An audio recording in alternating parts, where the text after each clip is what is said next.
In today's video, I am going to teach you how to use Insightly. We will walk through the core areas you will use most often, so you can start organizing contacts, tracking deals, and staying on top of your work in one place. Start on the home area. This is a good launching point because it keeps the most common actions close at hand. From home, click New Contact.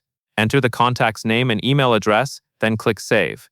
Use a real name and a valid email for your records, but avoid saving sensitive or private details you do not need. A clean contact record makes everything else in Insightly easier because it connects to opportunities, tasks, and emails. Next, move to Opportunities, then click New Opportunity. Opportunities are how you track potential deals or sales from start to finish. When you create one, set the pipeline and the stage, then click Save. The pipeline helps you categorize the type of deal you are tracking, and the stage shows where it currently sits in your process. Pick the most accurate stage available, because this is what makes forecasting and reporting more reliable later. After that, go to Tasks and add a new task. This is where you turn follow-ups into actionable work. Assign a due date right away, so the task appears in the right place on your schedule and is easier to prioritize.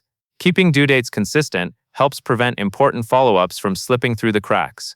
Then, head to Projects and add a new project. Projects are useful when you need to manage work that includes multiple steps or involves ongoing collaboration. Creating the project early gives you a dedicated space to keep related items organized as the work grows. Now go to Emails, then click Compose to send a message. This is helpful for communicating directly while keeping your outreach connected to your CRM activity. Before sending, review the recipient and content for accuracy so your communication stays professional and traceable. Finally, open Reports and select a standard report to view data. Reports give you visibility into what is happening across contacts, opportunities, and activities. Use them regularly to spot progress and gaps and to keep your pipeline and workload up to date. That covers everything you need to know.